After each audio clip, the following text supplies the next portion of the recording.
ان الذین، بے شک وہ لوگ، آمنو جو ایمان لائے، والذین اور وہ لوگ، ہادو جو یہودی بن گئے. ہادہ کا لفظی معنی ہوتا ہے تابہ، توبہ کرنا. انا ہدنا الیک، لوٹنا. کہ چونکہ انہوں نے بچڑے کی پوجا سے توبہ کی تھی اس لیے انہیں یہودی کہا گیا. اور اگر اس کی نسبت حضرت یعقوب علیہ السلام کے بیٹے یہودا کی طرف ہو تو پھر وہ جو یہودی بن گئے، یعنی اللہ نے ان کا نام مسلمان رکھا تھا لیکن انہوں نے اپنے آپ کو یہودی بنا لیا، یہودی کہلوانا پسند کیا. یعنی انہوں نے اس نام سے کیا بنا لیا؟ اپنا ایک گروہ بنا لیا. اور اسی طرح نصارہ، نصران سے، جیسے سکارا، سکران سے مراد ہیں عیسائی. ان کا یہ نام کیوں پڑا؟ نصارہ کا روٹ کیا ہے؟ نون سواد رے. نصر کا کیا معنی ہوتا ہے؟ مدد. تو عیسیٰ علیہ السلام نے کہا تھا نا، من انصاری اللہ، اللہ کے راستے میں میرا مددگار کون ہے؟ تو انہوں نے کیا کہا؟ نحن انصار اللہ، ہم ہیں اللہ کے مددگار. تو وہیں سے پھر ان کا نام نصرانی پڑا، یعنی عیسیٰ علیہ السلام کے انصار. والسابئین، سابی کی جمع ہے. سابی بھی ایک گروہ کا نام ہے، جسے یہودی امت موسیٰ علیہ السلام ہے، نصرانی امت عیسیٰ علیہ السلام ہے. تو کہا جاتا ہے کہ سابی امت یحییٰ علیہ السلام ہے. یہ لوگ عراق کے علاقے میں تھے. کہا جاتا ہے کہ قبلے کی طرف منہ کر کے نماز پڑھتے، ایک طرف لا الہ الا اللہ کہتے، دوسری طرف فرشتوں کو بھی پوجتے. بعض کے خیال میں یہ آگ کو پوجتے تھے، یعنی مجوسی تھے، یا ستاروں کی پوجا کرنے والے تھے. بہرحال دنیا میں اس وقت ان کا وجود نہیں ہے، لیکن یہ بھی ایک گروہی نام ہے. عربوں میں سابی سے مراد وہ شخص لیا جاتا تھا جو اپنا اصل دین چھوڑ دے. اس دور میں جو شخص اپنے آباء و اجداد کا دین چھوڑ کر اللہ کے رسول صلی اللہ علیہ وسلم کا ساتھ دیتا تھا تو ان کو وہ کیا کہتے تھے اہل عرب؟ کہ سابی ہو گیا. خود حضور صلی اللہ علیہ وسلم کو بھی کیا کہا گیا؟ کہ سابی ہو گئے. تو والسابئین، اور سابی، من آمنا جو کوئی ایمان لایا، باللہ اللہ پر، والیوم الآخر اور آخری دن پر، وعمل صالحا اور اس نے اچھے عمل کیے، فلہم اجرہم تو ان کے لیے ان کا اجر ہے، عند ربہم ان کے رب کے پاس، ولا خوف علیہم اور نہ ان پر کوئی خوف ہوگا، ولا ہم یحزنون اور نہ ہی وہ غمگین ہوں گے. ان کا آخرت کے بارے میں عقیدہ خراب تھا.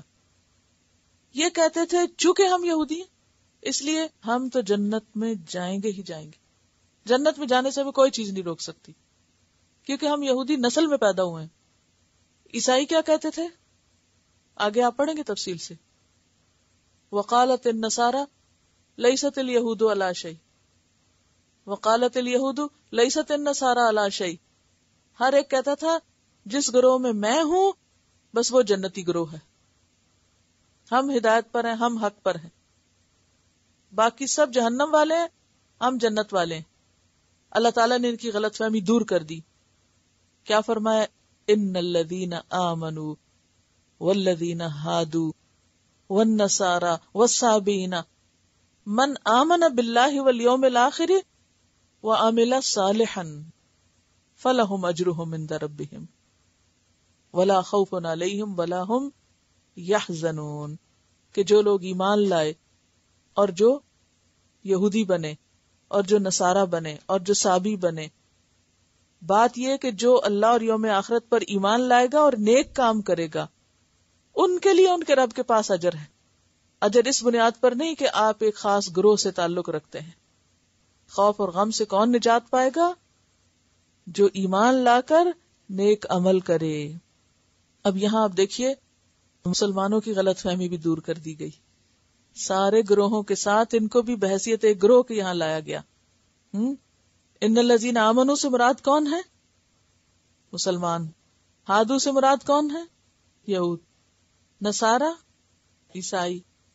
سابین سابی. مسلمان کون ہے؟ امت محمد صلی اللہ علیہ وسلم. یہود کون ہے؟ امت موسیٰ علیہ السلام. نصارہ کون ہے؟ امت عیسیٰ علیہ السلام. صابی کون ہے؟ امت یحییٰ علیہ السلام. یہ سب یہاں بحیثیت گروہ پیش کیے جا رہے ہیں.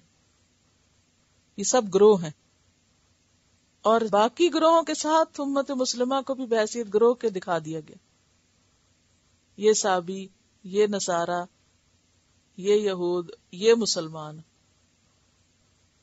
یہ سب کس خوشفہمی میں مبتلا ہیں؟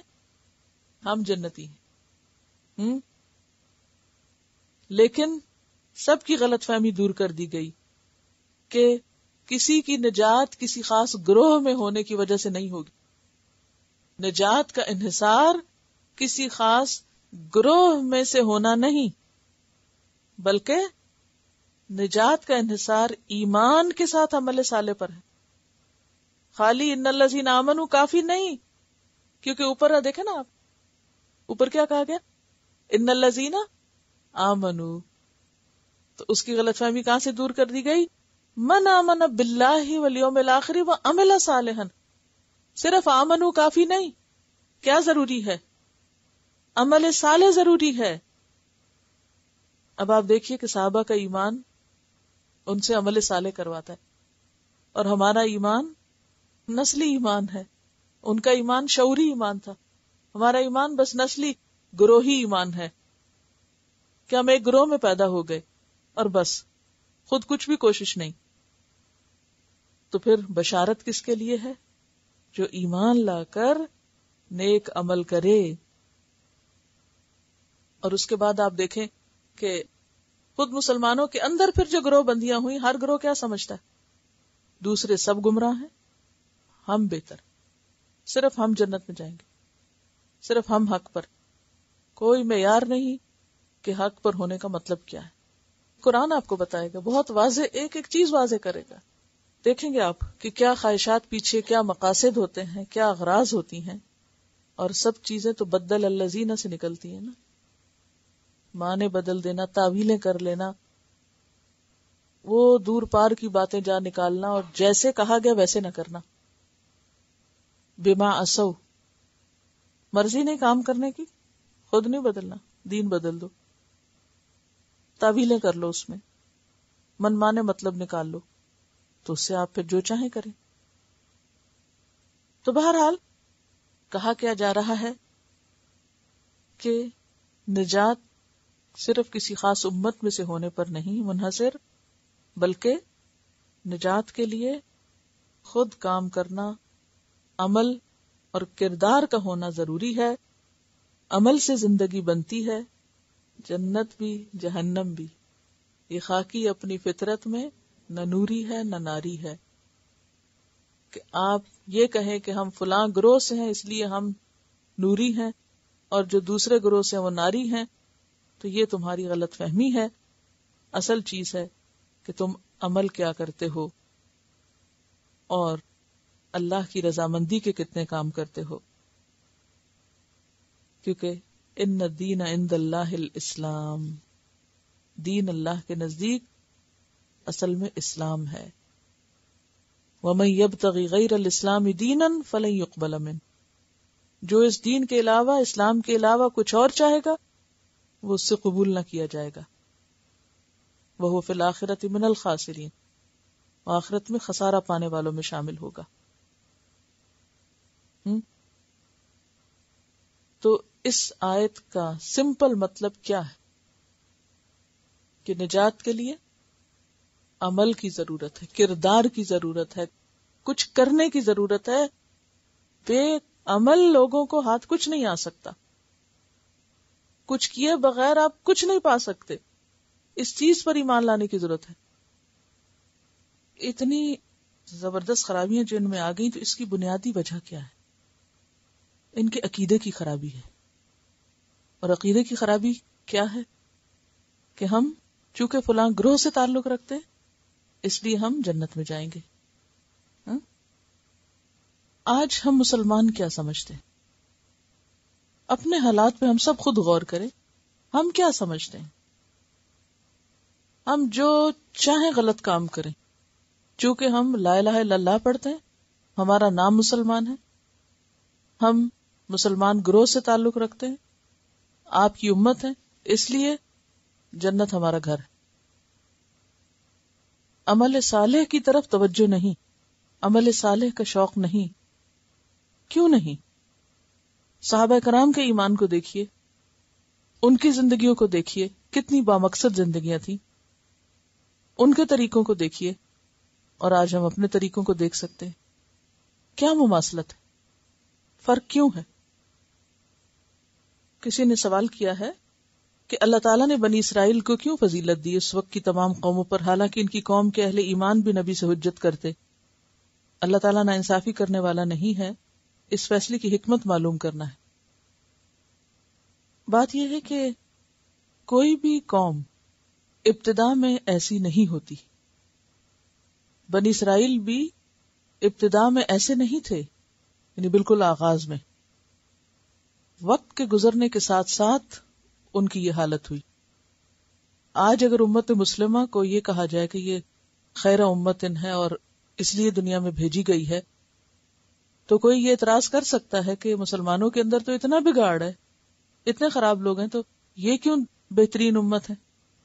تو بات یہ ہے کہ ہمیشہ سے ایسے تھوڑی تھے، ابتدا میں کیسے تھے؟ صحابہ کرام کے دور میں آپ دیکھیے کہ کیسے تھے، باکردار لوگ تھے۔ پھر کیا ہوا؟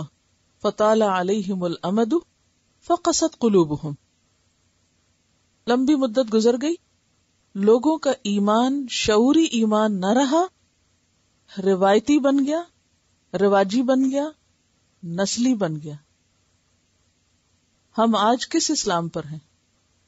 ہمارا کلچر ہمارا اسلام بنا ہوا ہے، یعنی ہم مسلمان ہیں اور مسلمان ہونے کو ایک خاص کلچر کے تابع سمجھتے ہیں، اسی لیے مخصوص قسم کا لباس، مخصوص کھانا، جو عموماً صرف ثقافتی چیزیں ہوتی ہیں یا مختلف علاقوں کے ٹرینڈز ہوتے ہیں، ان چیزوں کو ہم نے اسلام کا نام دے دیا اور اس پر انسسٹ بھی کرتے ہیں۔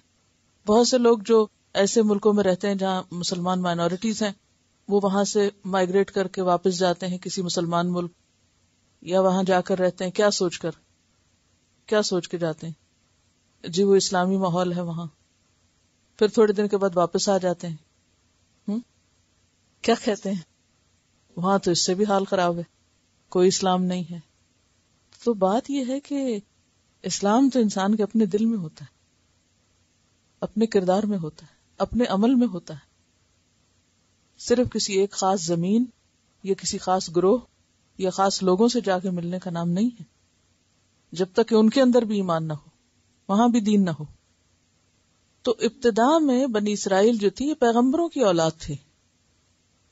ابراہیم علیہ السلام کو اللہ نے چن لیا تھا، اور جب چنا تھا تو کیا کہا تھا؟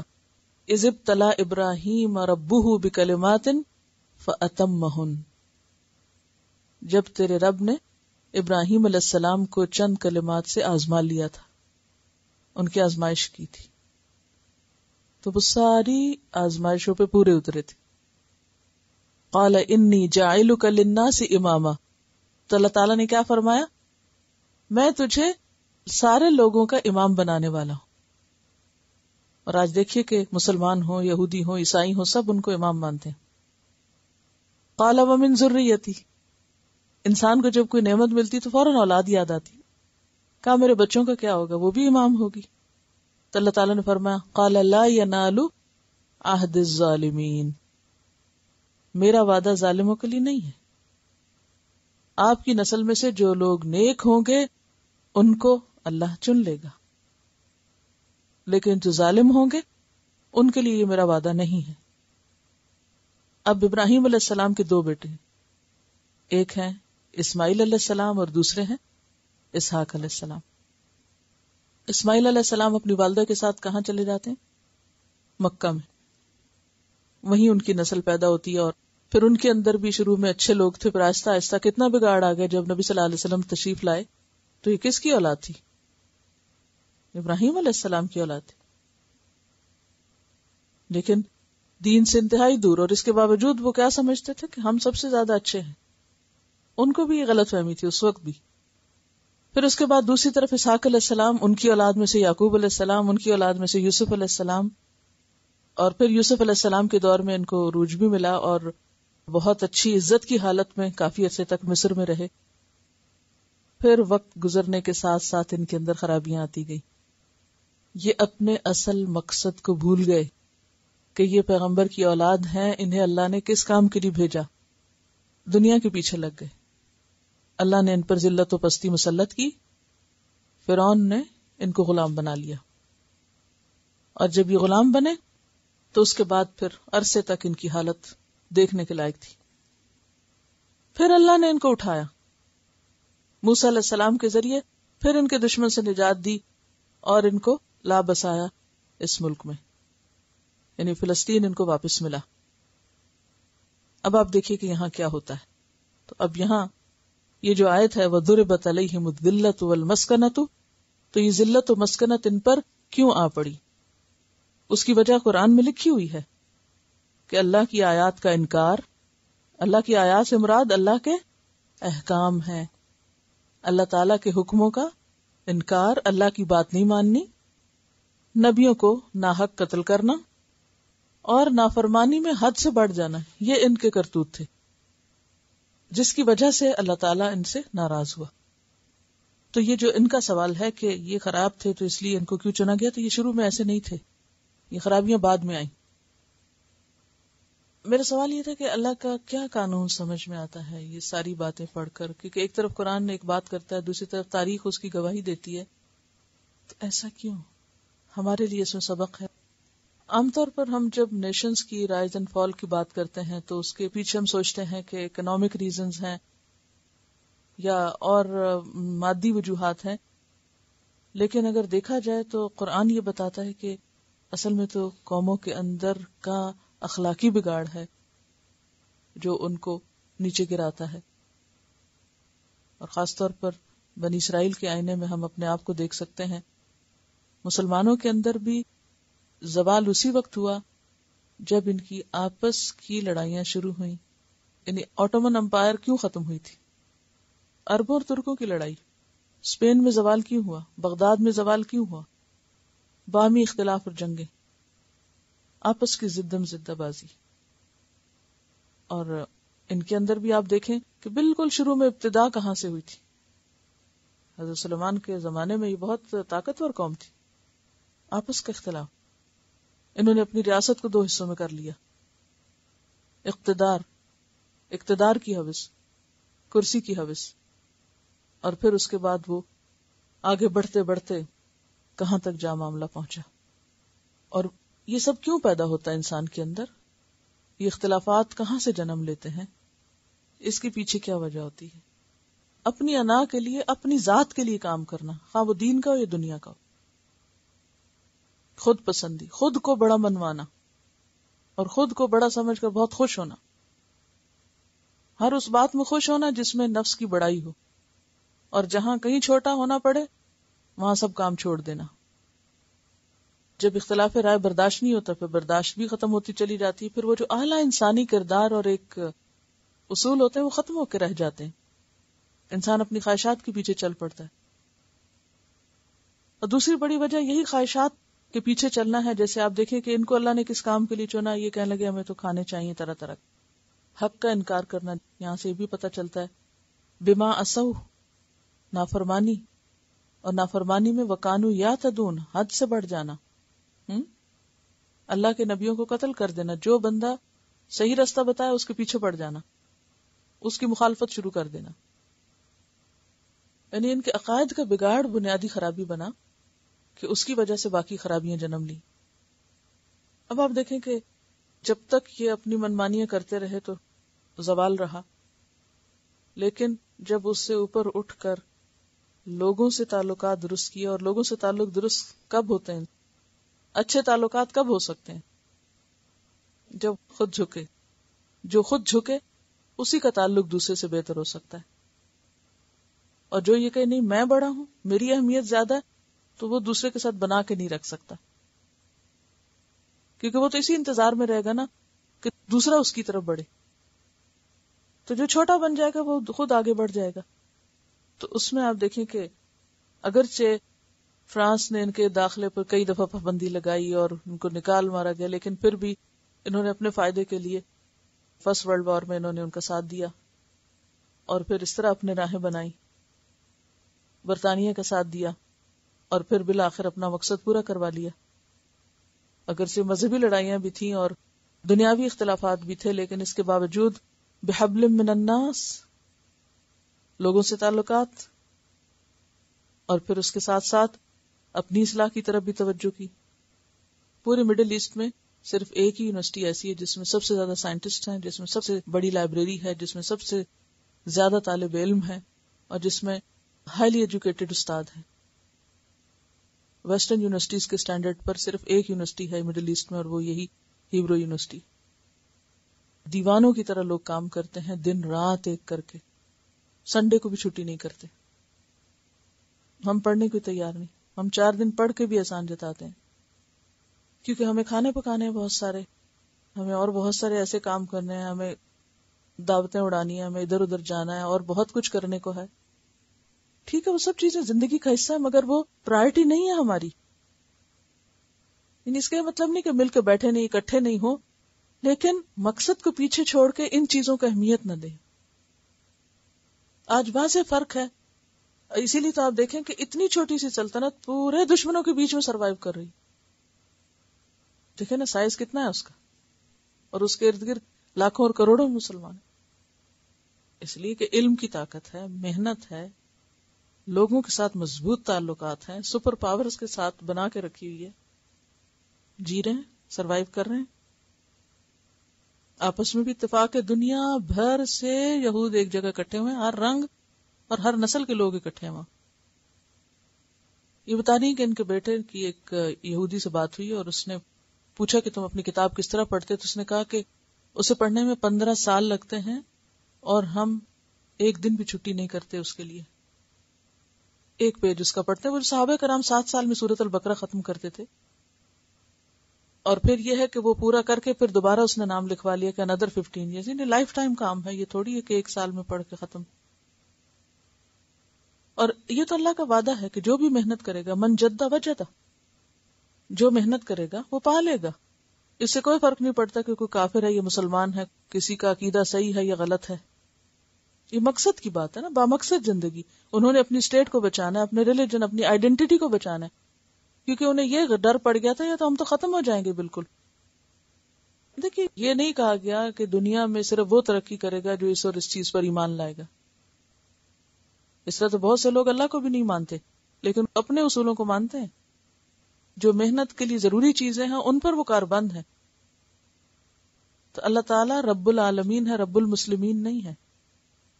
صرف ان کا رب نہیں جو مسلمان ہے، وہ سارے جہانوں کا رب. یہاں پر آپ دیکھیں کہ کتنی حیرت کی بات ہے نا کہ ایمان والوں کا بھی ذکر، مسلمانوں کا بھی ذکر ہے، یہود کا بھی ذکر ہے، نصارہ کا بھی ذکر ہے، صابیوں کا بھی ذکر ہے. ٹھیک ہے، ان سب کا ذکر ایک طرح سے ان کے گروہوں کے نام سے کیا گیا نا. اور اس میں حیرت کی بات یہ نا کہ یہ صبح جب میں پڑھ رہی تھی تو میرے ذہن میں سوال آ رہا تھا کہ مسلمانوں کا ذکر دوسرے گروہوں کے ساتھ کیوں کیا گیا ہے؟ جیسے مسلمان اللہ کی مخلوق ہیں، دوسرے گروہ بھی اللہ کی مخلوق ہیں. اللہ نے نہیں پیدا کیا سب کو اللہ نے پیدا کیا ہے. وہ رب العالمین ہے، صرف رب المسلمین نہیں ہے. باقی مخلوق بھی اسی نے بنائی ہے، کوئی یہودی ہے یا عیسائی ہے، سب اس کے پیدا کیے ہوئے ہیں. اب آخر وہ صرف مسلمان کہلانے والوں کو ہی کیوں کامیاب کرے جبکہ کام وہ کچھ نہ کرے؟ ہمیں اس بات پہ فخر ہے جی ہمارا عقیدہ درست ہے، مگر عمل نام کی شے کوئی نہیں ساتھ. آخرت کی کامیابی کے لیے 2 چیزیں چاہیے نا، ایمان اور عمل صالح. یہی پتہ چلتا ہے نا اس آیت نمبر 62 میں، ایمان اور عمل صالح دونوں چاہیے. اب اگر ایک کے پاس ایمان نہیں ہے اور صرف عمل صالح ہے تو وہ بھی فائدہ نہیں دیتا، اور اگر کسی کے پاس ایمان ہے مگر عمل صالح ہی کوئی نہیں تو اس کو بھی سزا بھگتنی پڑے گی. صرف کسی ایک خاص گروہ سے ہونے سے فائدہ نہیں ہوگا جب تک کہ عمل نہ ہو. جیسے ابھی آپ نے شعر پڑھا تھا نا، عمل سے زندگی بنتی ہے، جنت بھی جہنم بھی. جیسے ایک اور شعر ہے کہ آدمی کی اصل اس کی ذات ہوتی، اسی سے جیت ہوتی ہے، اسی سے مات ہوتی. اصل چیز یہ ہے کہ آپ خود کیا ہیں. آپ کیا ہیں، آپ کا عمل کیا ہے، آپ کا کردار کیا ہے، آپ نے کیا کیا ہے، آپ کے اصول کیا ہیں، ضابطے کیا ہیں، کس طریقے پہ چل رہے ہیں. یہ تھوڑی دیکھا جائے گا کہ آپ کس نسل سے ہیں، کس کے بیٹے ہیں، کس کے اولاد ہیں. تو ہم تو صرف اسی پہ خوش ہیں کہ آپ صلی اللہ علیہ وسلم کی امت میں سے ہیں، اس لیے کیا فرق پڑتا ہے، جو چاہیں کریں. تو یہ غلط فہمی جب تک دور نہ ہو تو آپ دیکھیے سب کو ایک لائن میں کیا گیا کہ بھول میں نہ رہنا. مطالبہ اصل میں ایمان باللہ اور یوم آخرت کا اور نیک کاموں کا ہے. پھر خوف اور غم سے آزاد ہوگے تم.